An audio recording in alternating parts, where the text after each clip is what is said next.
আজকে বানাবো পুঁই শাকের ডাঁটা দিয়ে দেশি মুরগির মাংস। আর এই মাংস রান্নার জন্য ডাঁটাটা একটু পুরনো হলেই ভালো হয়, পুরনো বেশ পাকা ডাঁটা হলেই ভালো হয়। তো আমি এখানে পাকা ডাঁটা পেয়ে গেছি, ডাঁটাগুলো ভালো করে ছাড়িয়ে নিয়েছি। না ছাড়ালেই হয়তো ভালো হতো, কিন্তু ডাঁটাগুলো গাটা যেন একটু কেমন মতো, ওই জন্য আমার ঠিক ভালো লাগলো না। আমি অল্প অল্প করে ছাড়িয়ে নিয়েছি। আর ওদিকে পাপাই তো খেলা করছে গাড়ি নিয়ে। ডাঁটাগুলো আমি সব কেটে নিচ্ছি ভালো করে, আর আলুগুলোও ছাড়িয়ে নিচ্ছি। ডাঁটা খেতে আমি খুব একটা পারি না, তবে এই যে ডাঁটার গন্ধটা আমার খুব ভালো লাগে।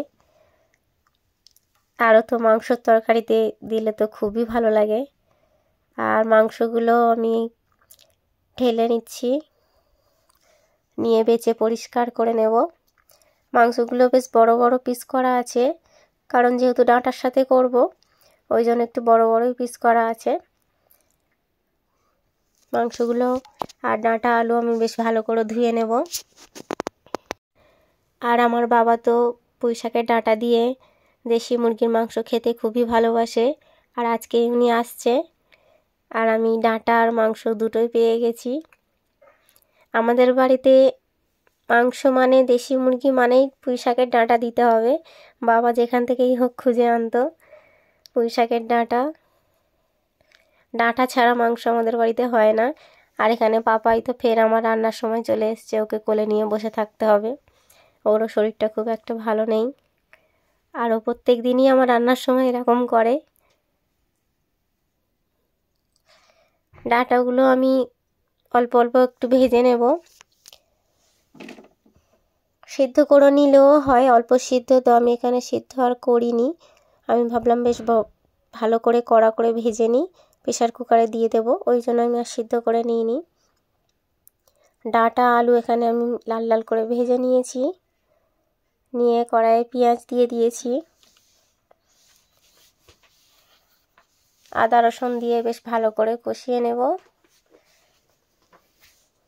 ডাঁটা আমি খুব একটা খেতে পারি না, কারণ ডাঁটা খেতে গেলে আমার গলাতে ঢুকে যায়, আমি বেসম খেয়ে যাই, ওই জন্য ডাঁটা আমি খেতে পারি না। কিন্তু ডাঁটার এই যে স্মেলটা আমার খুব ভালো লাগে।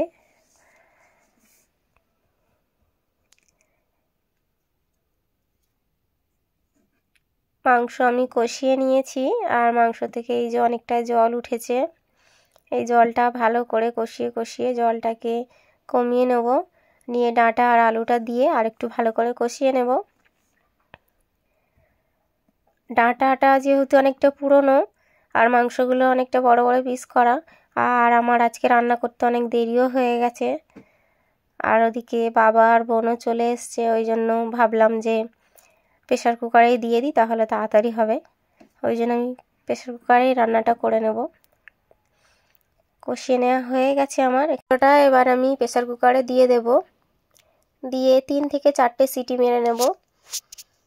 এর থেকে বেশি করলে আবার গলে যেতে পারে। আগের দিন আমি কি করেছিলাম, একটু অল্প করে পেঁপে দিয়েছিলাম, দিয়ে মাংসটা রান্না করেছি, দিয়ে আর 4টে সিটি দিয়েছি, পুরো গলে একদম হাড় ছেড়ে দিয়েছে সব মাংসটা।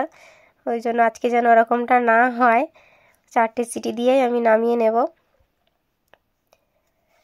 এদিকে মাংসটা হতে হতে আমি ভাবলাম যে আমি চানটা পুজোটা সেরে নিই, কারণ অনেকটাই দেরি হয়ে গেছে। বোন ওপরে আছে, ও একটু খেয়াল রাখবে। তো মাংস রান্না হতে হতে আমি চান পুজো সব সেরে নিয়েছি, নিয়ে ভাবলাম এটাকে আগে নামিয়ে ফেলি, না হলে আবার আগের দিনের মতো হয়ে যেতে পারে। তো আমি নামিয়ে নিয়েছি, কালারটা খুব সুন্দর হয়েছে, তোমরা দেখতেই পাচ্ছ। এবার আমি এটাকে নামিয়ে নিলাম।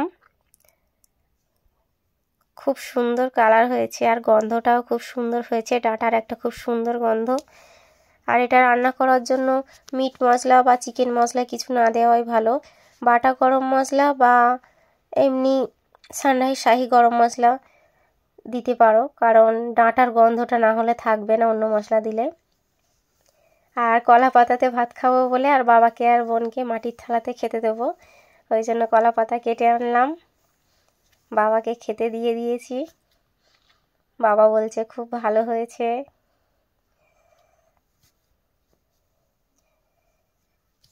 তো কেমন হয়েছে সবাই বলো। আজকের মতো টাটা।